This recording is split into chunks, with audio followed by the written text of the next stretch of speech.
Peace and greetings, peace and greetings.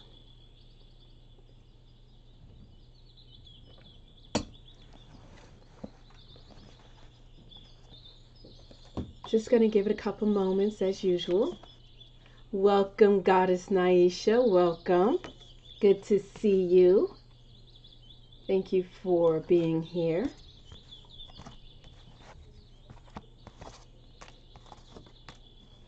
How are you today? How are you? All right, just making sure I have everything. And I thought it would be nice this time. We're today, welcome Pavel. Today we're going to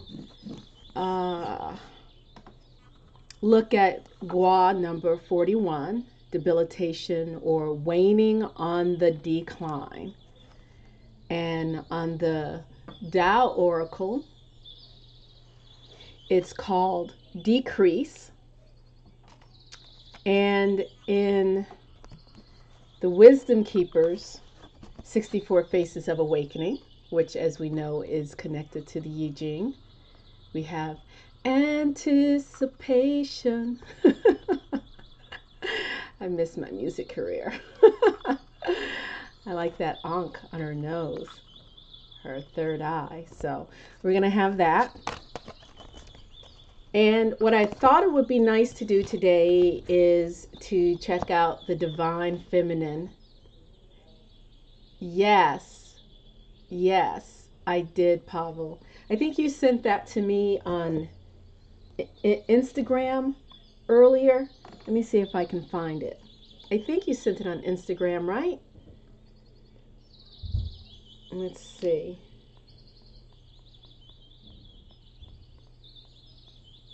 How is everyone today? Let's go. I had to have a friend show me how to access the direct messages on Instagram. I'm not so good at that.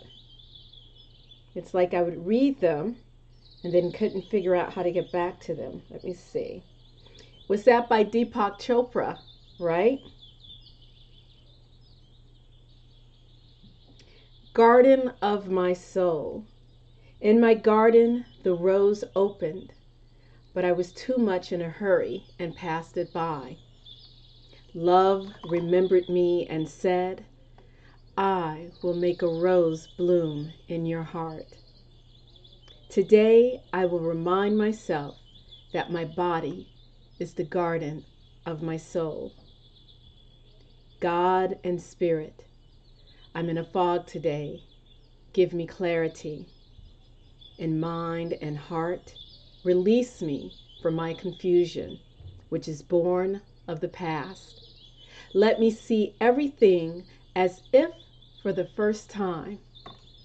Shower unknown blessings upon me and surprise me with joy, and let me be renewed in your way. My body is the garden of my soul. My garden is the body of my soul. By Deepak Chopra. So thank you, Pavel. And thank you for reminding me. So we're going to bring out the Goddess Oracle.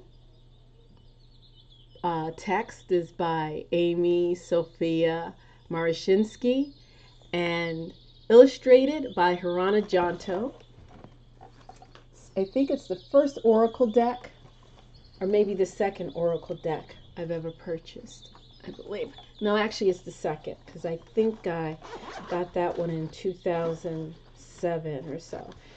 And I thought it would, maybe if we have enough time, to bring out Soul Tree's Oracle. But we'll see. We'll see where time takes us. Okay. So let's bring out Welcome Divine L. Let's go ahead and bring out the chimes. Let's take a moment to take a nice deep centering breath and welcome us into this sacred space.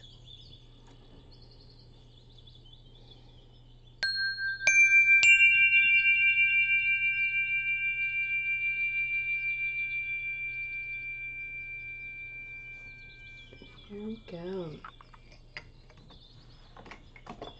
Well, I am glad that you can be here to join us, Divine L. Okay, so first we're going to get started with the Goddess Oracle. See what message the Divine Feminine we can connect with today, which aspect of ourselves. Here, let me sit straight. Sorry about that.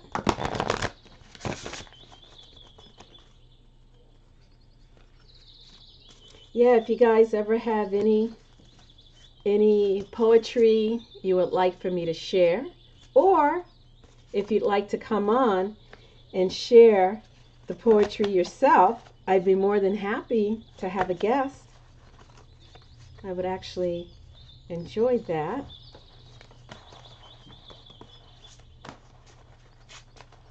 Okay.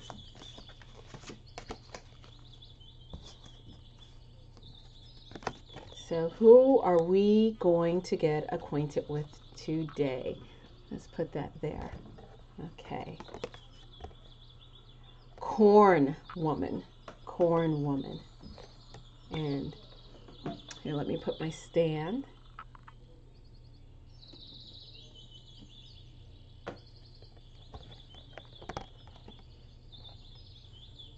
Corn woman. And where did I put my specs? Let me put those on. I can go ahead and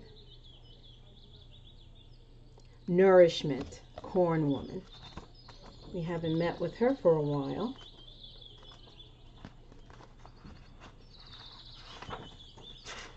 Corn woman. Nourishment. I give you my breast, the earth, and suckle you with corn and grain, plants and animals and fish, all to sustain you, all to feed you, all to nourish you, the great giveaway.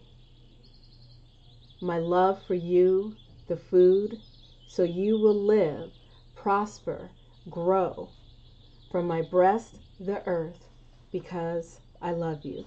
Mythology. Southwestern indigenous aboriginals and Pueblo peoples, what's that say? The Arikara, Pawnee, Cheyenne, Mandan, Hidasta, Abnaki, Cherokee, and Huron see corn as a goddess. And as we all know, it is not the genetically modified corn that we have today. And I know there's places where you can get that heritage heirloom corn. Corn woman encompasses the figures of corn mother, the corn maiden, and yellow woman. They all relate to corn as a sacred being who gives of herself to her people to sustain them and nourish them. The Arikara, creator god, Nesaru, fashioned corn mother from an ear of corn which grew in heaven. Corn mother then came to earth and taught people how to honor the deities and to plant corn. Welcome, Regina. Corn woman brings her love for you in the form of food to tell you it's time to nourish yourself. Eating is a sacred act. Something living dies and you take it in. Whether you hunt, kill the animals, you eat with your own hands, or you buy your vegetables in the supermarket. Part of being human means causing death in order to live. We have to remind our vegan brothers and sisters of that. You know, even when we're eating plants, we're still sacrificing the life of a living entity in order to nourish ourselves. something sometimes we don't wish to think of. We think only of the animals as having life, but the entire planet, is made up of sentient beings. And there's some who will say that even the rocks have consciousness. Just let that settle in. To treat the act of eating as a chore, I don't do that. No, I don't. I think this message is for me. To treat the act of eating as a chore, as something to be feared or avoided, is to denigrate the gift of love from Corn Woman and the plants and the animals. Do you fear food? Does just looking at food make you feel like you are gaining weight? Are you too busy, too stressed, too involved with more important things than nourishing yourself? Do you nourish others but not yourself? Do you have a love-hate relationship with food? Corn Woman says that eating is one of the most basic acts of self-nourishment, and that the way to wholeness for you lies in coming into right relationship with food. So that's the message for Corn Woman. And actually, that is something that I am working on. Now, no, I don't have an eating disorder. I've always been very thin. But I go in like these cycles where sometimes I'm like ravenous and I just want to eat and eat and eat. I do have a high metabolism rate. And then sometimes, especially if I'm in the zone or busy with clients or busy with my art or what have you, any number of things, I simply forget to eat or do not have an appetite. And it doesn't take much for me to lose 5 pounds. And being that I'm so thin to begin with, 5 pounds is a lot for me. So I'm going to have to remember Corn Woman. I will have her sitting up here on our altar for a while. I just recently started up at a gym. Wanting to, get the flex on. See that? I want to make sure that stays nice and strong. And I was talking with the personal trainer there. And this is at Planet Fitness. You get a trainer when you sign up. And I told him, I said, well, I'm not trying to lose weight. I just want to, tone up and get some muscle. And actually, I need to gain weight. And he's like, eat potatoes, eat sweet potatoes. And so when I finish with you guys here, I'm heading to the store to buy some sweet potatoes and some yam. Thank you very much, Sir Tony. Thank you very much. Okay, so we are on, let's see, let me put this, can I get that back a little bit? Okay, we are on Gua number 41, debilitation, waning on the decline.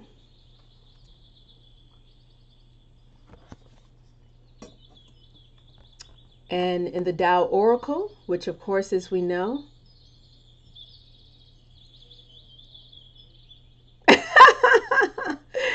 yes, you are exactly right, Divine L. That is how I feel. Everything you just mentioned there. So, in the Tao Oracle, which as we know is an illustrated version of the Yi Ching or Yi Jing by Ma Padma Devi, who is the artist for the Osho Zen Tarot.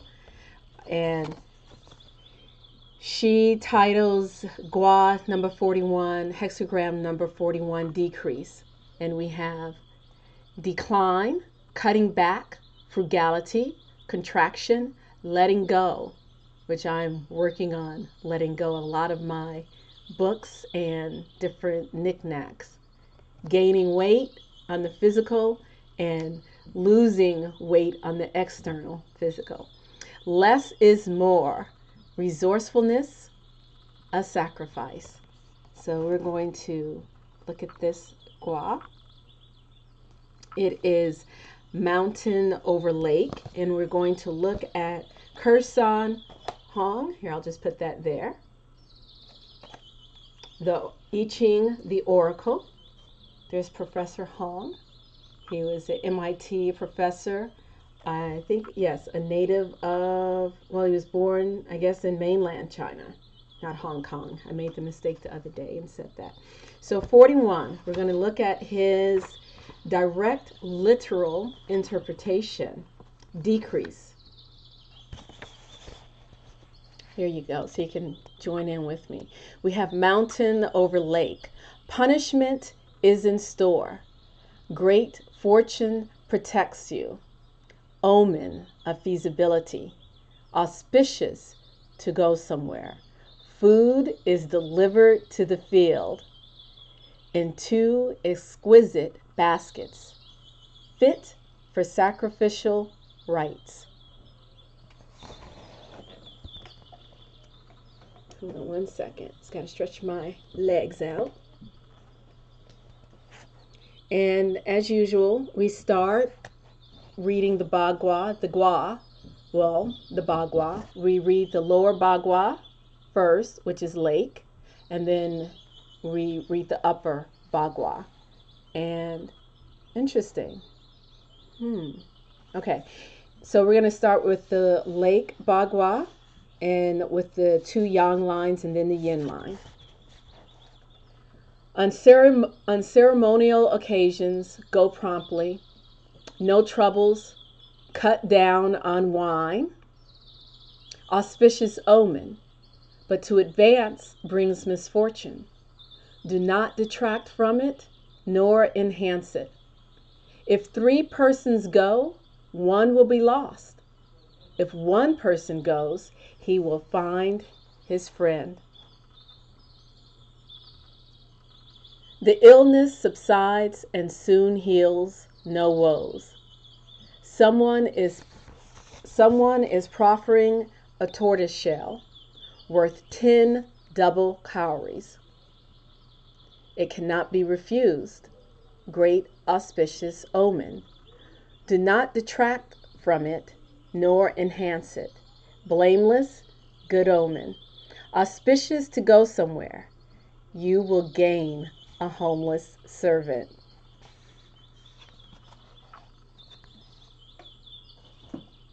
And let's see.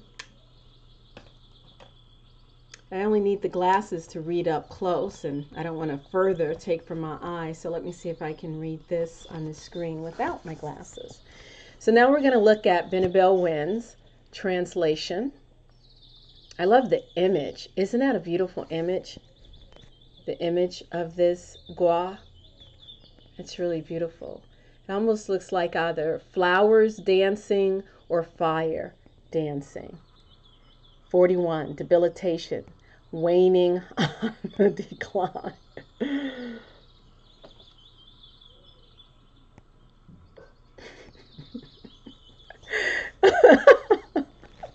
Sir Tony, you behave yourself. And you too, Divine Elm. Mountain over lake, Sun. You guys, don't distract me. A state of debilitation. That which is below must yield and decrease to compensate for that which is above. A state of debilitation. That which is below must yield and decrease to compensate for that which is above. A sacrifice made sincerely from the heart must be offered as compensation. Although movement is in decline, it is still advantageous for you to proceed forward on your endeavor. There are still benefits to be had in continuing. The question to ask is how one might achieve advancement in spite of the ongoing state of debilitation. You remain protected by the divine. Do not linger or dwell on the matter that has come to a conclusion. Do not fault yourself for the outcome. All about letting go, letting go. Being willing to let go without placing the blame anywhere. Sometimes things just need to fall by the wayside, and it's okay. It's okay. You know, we get attached to a million little things every day, and every day it's something new, and every day we start the chain of suffering again, whether it's losing our glasses, misplacing our favorite pen. Did I tell you guys about the time? It was one morning. I was getting the little one ready for school, and every morning I pack a lunch for him because this school doesn't provide lunches. And I look down in his backpack before I get ready to put the lunchbox in, and I see, let's see, do I have it around here? I see my lapis lazuli. This is genuine lapis lazuli with, I think, either 18 or 24 karat gold on it. This was a gift to me. It's a cross pen, and well, I'm sure it's probably gold plated, but it's an expensive pen. This pen in the set with a pen and a mechanical pencil to match is like $1,500, and then by itself this pen is like $780 or $800, something like that. So I go in my son's backpack and I'm doing what I need to do, and I look down and I see my pen, and I take the pen out and I said, "Why do you have my pen in your backpack?" And he's like, "You told me that I could borrow it." I'm like, "No, I did not tell you you could take this ink pen to school." And then I remembered it was either the day before or earlier in the week, as we were rushing out the door to go to the bus. He says, "Mom, can I take a pen with me to school?" And he was looking over at the sofa, and I looked over at the sofa, and I saw this black ballpoint pen, and I was like, "Yeah, go ahead, you can take it." Well, unbeknownst to me, we weren't looking at the same thing. Isn't that interesting? Because that just comes into my mind. It's like when you have people in a relationship, and we have all different types of relationships. Like I have a relationship with my son, and we're talking, we're both speaking the same language, right? We're both hearing and saying the same words, but we have two completely different meanings. So he said he wanted to take a pen to school, and he wanted that pen. And I was like, "Sure, you can go ahead and take that pen." But he saw a pen that I didn't see. So I'm just thankful that I found the pen before it was lost. So, but had it been lost, it's got to let things go. Here we go. So this is Brian Brown Walker. And I always say it's really good to have, especially when you're translating from a language that's so different. English and Chinese, they're, very, very different from each other. Even just using the letters and the pictograms in the Chinese, the pictograms, they can have different meanings depending on what context. So a sentence written in 1948 might be a little different from that same sentence being written in 2030. So it's important to understand the context. And so when you have something like that, that's why I think it's important to have a couple of different translations, so that way somewhere in between. Regina said Mars and Venus. Yeah, Mars and Venus and little smarty pants. My little boy, little smarty pants. The things this kid says, he just blows my mind. He just blows my mind. I'll share one more thing and then I'll get back to this. One day he says to me, "Mom," he said, does it he says, when you think about the fact that space is never ending, doesn't that hurt your brain sometimes? I'm like, yeah, I guess. He's like, yeah, when I think about that, it just makes my brain hurt. I can't even think about that, about space being never ending. And then he went on to say, Mom, are universes in galaxies or galaxies in universes? And I'm like, oh, geez. Anyway, but back to what I was saying. So we started with Kersang Hong's verbatim, direct exact translation from the I Ching. And then we have Benabel Wins, which is translation / interpretation. And then we have Brian Brown Walker, which is another translation / interpretation. And the reason why I point that out is because one time when I first read from Brian Brown Walker, yes, he is very cool, Regina. He's great. He's great. When I first read from Brian Brown Walker on air, someone said, "That's an interpretation. It's not a translation. That's two different things." And I'm like, "Whoa, wait a minute." In fact, every every translation, every translation we have of the I Ching is an interpretation. This is a translation. And when it's like mind blown. What the heck are they talking about? So that's why I like Brian Brown Walker. And I say, if you were looking for just one book for the I Ching and you're not necessarily trying to become either a scholar or a very fundamental devotee of the I Ching, get Brian Brown Walker's. This is so inspirational, and it will keep you going. So here we go. Sun, decrease. Be still. Lessen the power of the ego, and misfortune will be avoided. That's interesting, because wouldn't you think that if you're decreasing or losing something, that's automatically a misfortune? Or is the misfortune in the holding on to something that you need to let go of? Maybe that's the misfortune, because then I suffer. My ego, my mentality, my mind, and my heart suffers because I refuse to just bless it and release it on. Constantly learning that lesson and returning to it.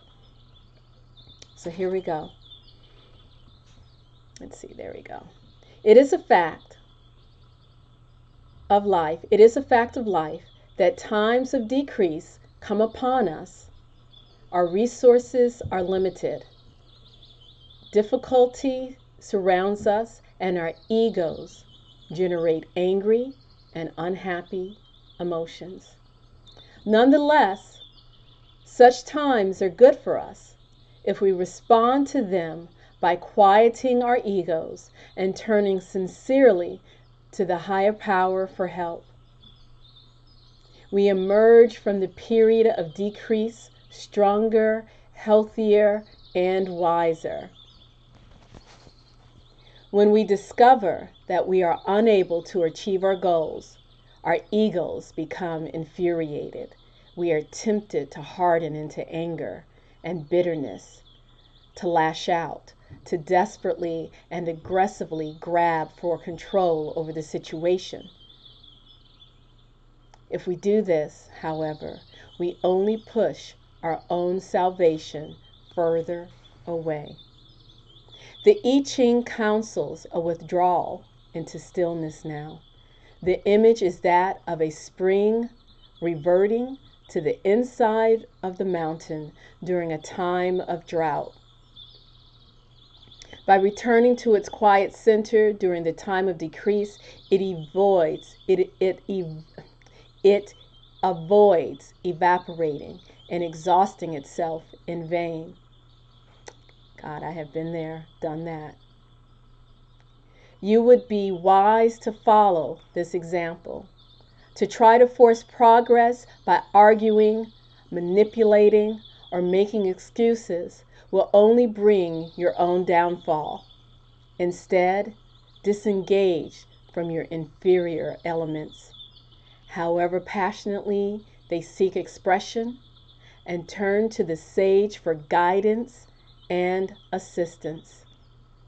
The hexagram sun issues a call to sacrifice negative feelings, accept the powerlessness of the ego against the currents of life, and return to contemplation of the principles of the sage. In stillness and meditation, let's see, where were we so I can see it?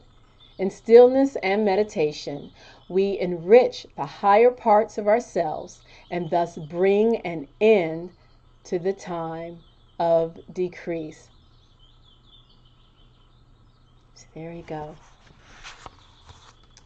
So we have the I Ching, this document that is at least over 2,000 years old, if not more, 2,500, 3,000 years old. There's some evidence that points to it being at least 3,000 years old.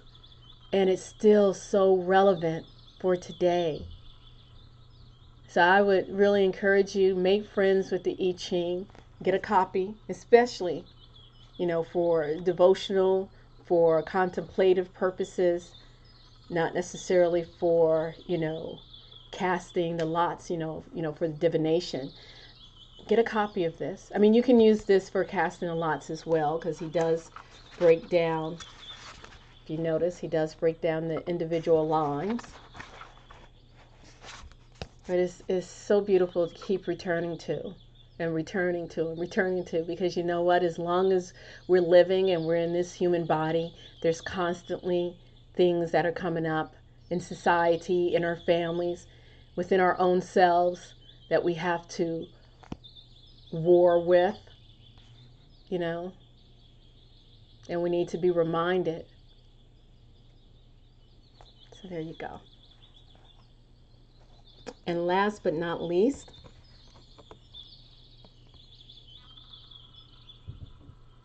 we have anticipation, number 41. So we look at some of the symbolism. I'm going to bring this up so you can see the symbolism. Not sure what those green things are. It looks like, reminds me of like little lanterns floating in the water.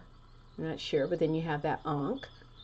And then under her cheeks, you have the infinity sign over her eyes.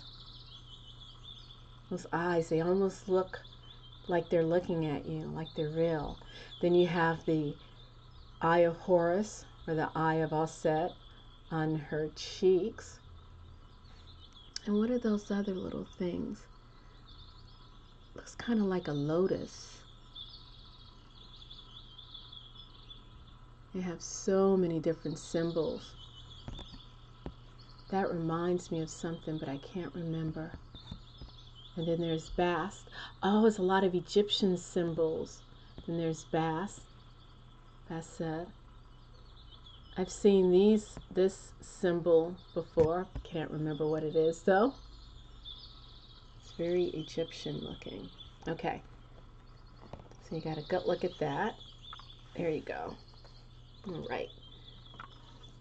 And I'm going to bring this little light over here because the print in this book is so tiny. It's like really tiny.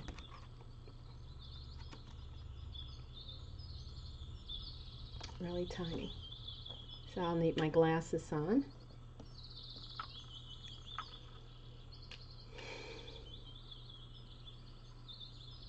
Okay, number 41. All right.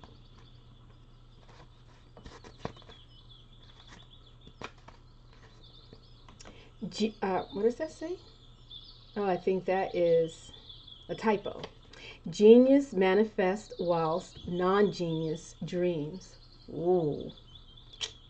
Gift, anticipation, shadow, fantasy, siddhi, emanation. My wisdom story. I grew up in an impoverished and drought-stricken village. My parents owned a small farm and were able to provide the villagers eggs, milk, and a listening ear. Sorry, just need a little water.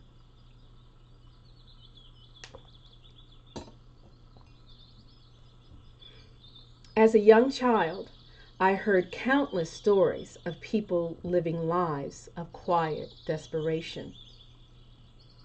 While most young girls dreamed of marrying and having children, I closed my eyes and imagined myself a priestess of the great temple, laying my hands upon the sick, using my psychic abilities to reunite people with their destinies, and bringing fertility back to the land. But then I opened my dreamy eyes and felt overcome with heaviness. For years, I tried to fill my mind with visions of a glorious future in order to keep the pain of the world away. I drove myself relentlessly with my unrealistic fantasies, reading every book I could find on healing modalities and sacred plants. I even sneaked into a forbidden library to learn about ancient ceremonies, and where initiates entered sacred bridal chambers and left their bodies to return again awake. While my sisters became wives and mothers, I became a hyperactive bundle of nerves. I disregarded my body's signs of fatigue and pushed on until I could barely eat, much less study. I lost my strength as well as my faith in the impossible and isolated path I had chosen. To make things worse, my mother fell ill from having cared for me for so long. One day, to our family's shock, a priestess from the great temple knocked on our door. She was a magnificent, radiant being who was told during a meditation to travel to our home on foot. She floated her hand above my mother's chest, and I watched in awe as the spark in my mother's eyes returned. In that moment, it dawned on me that in all the years I had spent filling my mind with knowledge, I had never dared to apply it. I was too terrified to try and to fail. A wave of shame came over me as I realized how powerless I was to help my own mother. As if she could hear me think, the priestess pierced into my eyes and soul and said, "Dear child, you cannot do this work with your mind, nor can you do this alone." Then she took my hand and said, "I came for your mother, but I also came for you." That day marked the beginning of my true apprenticeship and life's work. So I'm going to read her gift, 41's gift to you, because I think it would be appropriate. I come when it is time for a new experience, a new world, or life chapter is beckoning you. Every cell in your body is intricately linked, just as every impulse within you is communicating to the whole of creation. If you listen carefully, you can anticipate what is coming, as well as what is truly needed. You hold the key to your dreams in your own hand, and it is your responsibility to turn that key. But remember, you are not here to manifest your dreams on your own.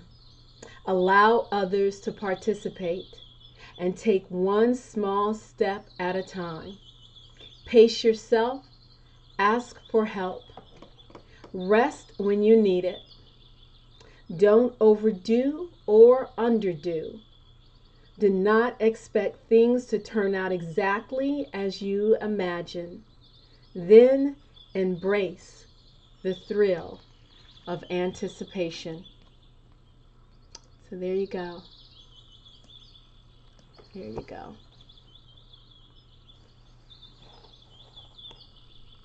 It's so funny. Sometimes when I'm reading what I'm reading, it's like, wow. I feel like it's like what I need to hear at this moment. And I know for many of you, it's the same. And I appreciate it when you reach out and let me know.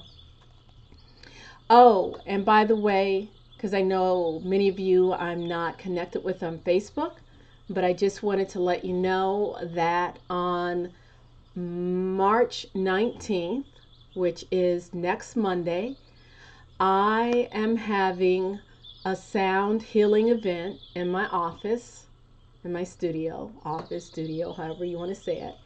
And the event is on Eventbrite. And so if you are interested in attending, you can find out the information there and the ticket information, etc., etc. So there we have it. There's that deck of cards. Okay.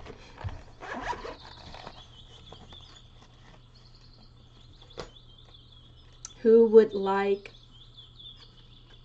a soul tree oracle card pulled for them just for fun? See what beautiful card.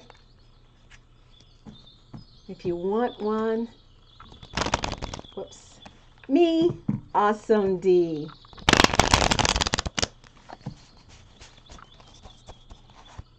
So I have enough time for probably 3 or 4. I always envy people. You see people when they take their cards and they go chuk chuk chuk chuk chuk, and then chuk chuk chuk. I wish I could do that. You know what? I probably will stream it because I mean, streaming it is not exactly the same as attending live. So being that there is a ticket price, I mean, I don't think it's like, you know, cheating the people that are here, because there's nothing like being here live and actually feeling the vibrations. So I think I will probably stream it. So I think so. So this one is for D, and then the next is Goddess Naisha. All right. So this is for you, D. D, go ahead and drop into your heart center, and let's see what the trees have for you today.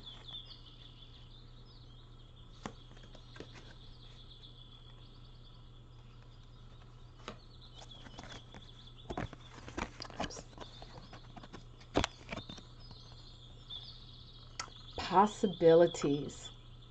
Possibilities. I like that. And this tree, this tree, you know what? It almost kind of reminds me of a woman wearing like a deep blue dress, of a very strong and sturdy, fabulous woman who is ready to walk down the lane, to walk down the road, and you know, she's deciding where she's going and what she's about to do, and she's contemplating the myriad of possibilities that she has. And she's in none quick rush or hurry to make a choice. She's going to weigh those possibilities. She's going to be very pragmatic about it, take her time, and not rush and jump into anything. Divine L says bingo. I swear that kind of looks like a dress, and like there's her breast right there, kind of like her hip right there, and these two are her arms, and up here is like the head, and it's just like everything around, and no rush.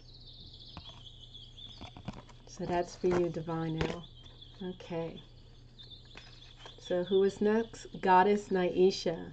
And so I have room for one more. And then I think I need to go rest because I woke up at 2:45, 2:30, 2:45, 2:30 this morning. Could not get back to sleep. I tossed and turned.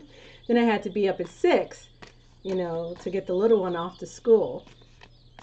So I have taken about 2 or 3 naps today for about 20, 30 minutes, but sometimes you just have to rest. You have to rest. All right, so this is for Goddess Naisha and then Sir Tony. Okay, so Goddess Naisha, this is for you. So go ahead and drop into your heart center. Join in this with me. Pray one day I'll be able to shuffle cards like a blackjack pro without bending them in half. Okay, it's for Goddess Naisha. All right, I just kind of had the feeling that the one on top. Okay, and then Sir Tony's next. Isn't that beautiful? New growth. I love that. I love that green.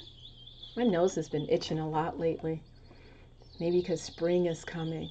I love how that green, which to me signifies growth, new growth, springtime. And then you have like that magenta, that purplish sort of color, which to me is very royal, majestic. It's very connected with the intuition. Speaking of that, and then as you know, you have a nice thick trunk down here, and then it kind of spreads out all the little tendrils up there, all the little avenues and possibilities of things that can develop out of new growth. So don't be afraid or stagnant in where you are. Don't allow fear to hold you back. Allow those little ideas and thoughts that you're having to come into fruition. Don't allow yourself to hold back in fear of what might happen once you bring them into the light. Allow yourself to grow. Allow yourself to stretch in new ways that you did not think was possible. So that's for you, Goddess Naisha. You can see, look at all the pretty little flowers and leaves up on top of that new growth. And as you're growing, tap into your intuition. Tap into your personal power. New growth. And Sir Tony, this will be the last card. Then I'm going to have to get going. What time is it? Oh, I know what it was. I wanted to stop by the local bookstore just for a few minutes to see the woman. She's presenting a book. I think it's something about handwriting and the brain connection or disconnection, something like that. Okay, so Sir Tony, go ahead and connect with your heart center. Let's connect.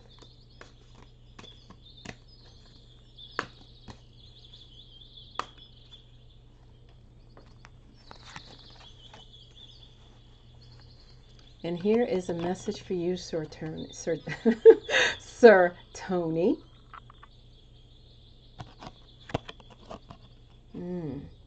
Transformation. I think didn't I pull this card for you before, Sir Tony? One of the last times? And you look at this tree. It's sort of like spiraling. The colors in the tree are like spiraling, sort of like the energies are moving up and out, but they're not light and wispy. It's nothing that's going to easily break. These branches are thick and sturdy, and It's time. It's time to keep focusing on that transformation, becoming all that you're meant to be. That transformation.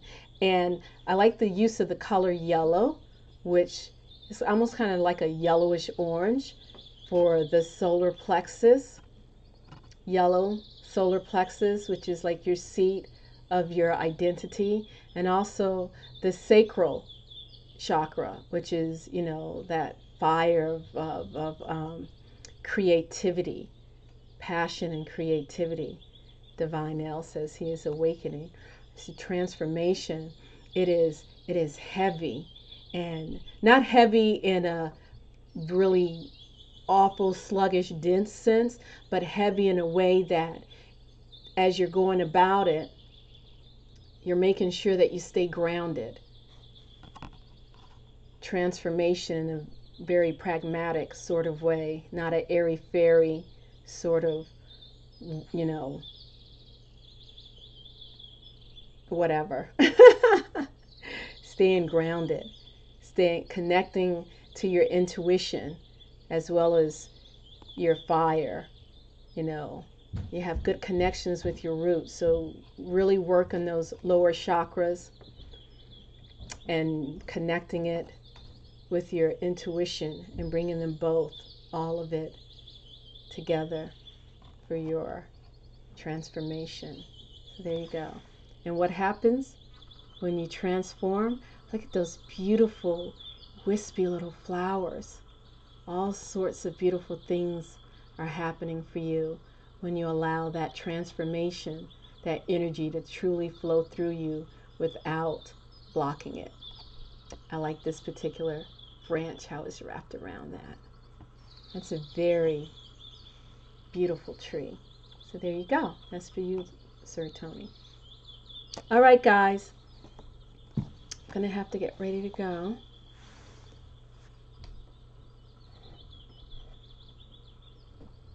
So thank you so much for being here, everyone. I'm Tamu and Ngina, Priestess Heart. I appreciate each and every one of you. Please remember to like this video, to share this video, to, thank you, check the description box below for any pertinent information. And let's take a moment to remember our ancestors and all those who have come before us. I wish you peace and great bliss.